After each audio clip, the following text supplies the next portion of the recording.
সাধনার সরঞ্জাম খুঁজে না পেয়ে অস্থির হয়ে উঠলেন তন্ত্রসাধক লোকনাথ রায়।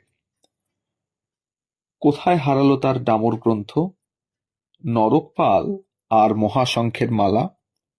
ঘর বাড়ি সাধনাস্থল সর্বত্র খুঁজেছেন, কোত্থাও নেই। তিনি তার সম্পত্তি খুঁজুন, ততক্ষণে আমরা তার পরিচয়টা জানব। ১৬০০ সালেরও আগেকার কথা।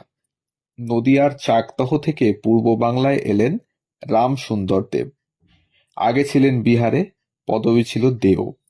বাংলায় এসে হয়েছিলেন দেব, যাতে দক্ষিণ রাঢ়ী কায়স্থ। রামসুন্দরের নাতির ছেলে রামনারায়ণ মসুয়ায় ঘরবাড়ি তৈরি করেন। জ্ঞান বিদ্যা এবং ভাষা চর্চায় এদের খুব সুনাম হয়। এই সময়েই দেব তাকে তাদের উপাধি হয় রায়। পরে এদের এক শরিক জমিদারি করে রায়চৌধুরী নামে পরিচিত পান। রামনারায়ণের নাতির ছেলে রামকান্ত, রামকান্তর দুই ছেলে লোকনাথ আর ভোলানাথ। সেই তন্ত্রসাধক লোকনাথ যেমন অঙ্কে মাথা, তেমনি জমি জরিপে তুখোড়, তেমনি ভাষাজ্ঞান।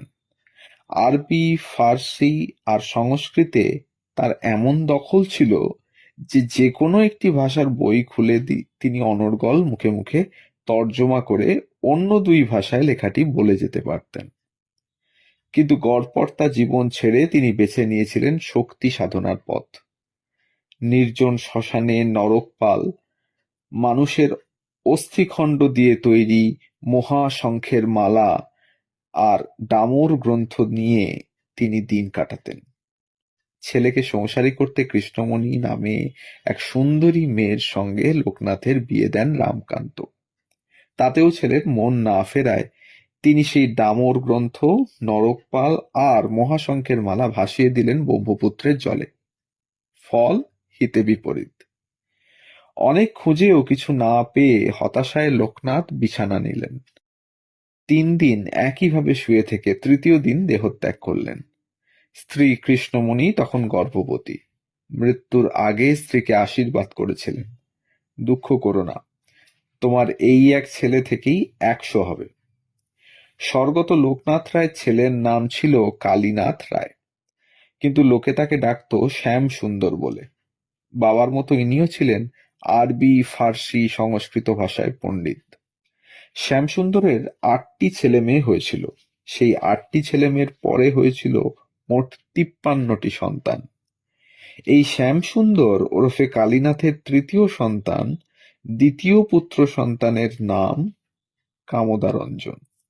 জন্ম ১৮৬৩ খ্রিস্টাব্দের ১০ই মে, বাংলার ১২৭০ বঙ্গাব্দের ২৮শে বৈশাখ। কামদারঞ্জনের চরিত্রে ঠাকুরদাদা লোকনাথ রায়ের প্রাবল্য, ক্ষমতা, মেধা বহুভাবে প্রকাশ পেয়েছিল। এক দূর সম্পর্কের জ্ঞাতি অপুত্রক জমিদার হরিকিশোর রায়চৌধুরী ৫ বছর বয়সী কামদারঞ্জনকে দত্তক নেন। কামদারঞ্জনের নাম রাখেন উপেন্দ্র কিশোর রায়চৌধুরী। ১৮৭৯ সালে ময়মনসিংহ জেলা স্কুল থেকে ১৫ টাকা বৃত্তি নিয়ে প্রবেশিকা পরীক্ষায় পাশ। তারপর মসুয়া ছেড়ে কলকাতায় প্রেসিডেন্সি কলেজ। ১৮৮৪ সালে মেট্রোপলিটন ইনস্টিটিউট থেকে বিএ পাশ করলেন উপেন্দ্র কিশোর। জোড়াসাঁকো ঠাকুরবাড়িতে সে সময় গান বাজনার খুব চর্চা ছিল। সেই সূত্রেই উপেন্দ্র কিশোরের সঙ্গে রবীন্দ্রনাথ ঠাকুরের আলাপ।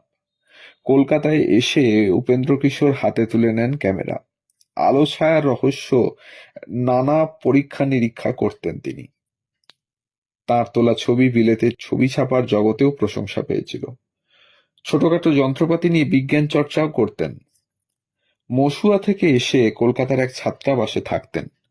কর্নওয়ালিস স্ট্রিটের ব্রাহ্ম সমাজে দ্বারকানাথ গঙ্গোপাধ্যায় এবং তার পরিবারের সঙ্গে আলাপ হয়। সেখানেই তিনি ব্রাহ্ম সমাজে সভ্য হন। উপেন্দ্র কিশোর ব্রাহ্ম সমাজে যোগ দেওয়ায় শুধু ব্রাহ্ম সমাজেই নয়, তার আত্মীয় পরিজনের মধ্যেও আলোড়ন তৈরি হল। শ্যামসুন্দর ততদিন মারা গিয়েছেন। কষ্ট পেলেন বৃদ্ধ হরিকিশোর। মা জয়তারা কষ্ট পেয়েছিলেন হয়তো, প্রকাশ করেননি। সনাতন হিন্দু ধর্মের বিচারে উপেন্দ্র কিশোরের জীবনধারা আলাদা হয়ে যায়। এখানেও কথা বলেছিল ঠাকুরদাদা লোকনাথ রায়ের রক্ত। তিনি সনাতন ধর্ম ছেড়ে তন্ত্র সাধনায় ব্রতী হয়েছিলেন। ২১ পেরোনোর আগেই ফটো তোলা, ছবি আঁকা এবং ছাপার কাজে উপেন্দ্র কিশোরের আগ্রহ এবং প্রতিভার কথা জেনে গিয়েছেন সকলেই। শ্যামসুন্দর রায়ের বড় ছেলে উপেন্দ্র কিশোরের বড়দাদা সারদারঞ্জন আগেই কলকাতায় এসেছিলেন। তার ছিল ক্রিকেটের শখ। আবক্ষ দাড়িওয়ালা মানুষটি সাদা বিলেতি পোশাক পরে ব্যাট হাতে ক্রিজে দাঁড়ালে ইংল্যান্ডের স্যার ডব্লিউ.জি. গ্রেসের সঙ্গে কেউ তফাৎ পেত না। তাকে বলা হতো ভারতীয় ক্রিকেটের জনক। এরপর ছোট ৩ ভাই মুক্তিদারঞ্জন, কুলদারঞ্জন এবং প্রমোদারঞ্জনও একে একে কলকাতায় চলে আসেন। ক্রিকেটে তাদেরও আগ্রহ ছিল।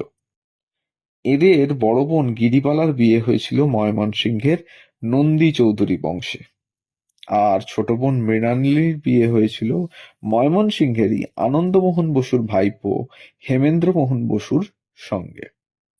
ইনি ছিলেন কুন্তলিন তেল এবং দেলখুশ এসেন্সের আবিষ্কারক। আমাদের গল্পগুলো যদি আপনাদের ভালো লেগে থাকে তাহলে অবশ্যই আমাদের চ্যানেলটিকে সাবস্ক্রাইব করুন, কমেন্টের মাধ্যমে জানান কিরকম লাগছে, বেল আইকনটি প্রেস করুন পরবর্তী ভিডিও পাওয়ার জন্য।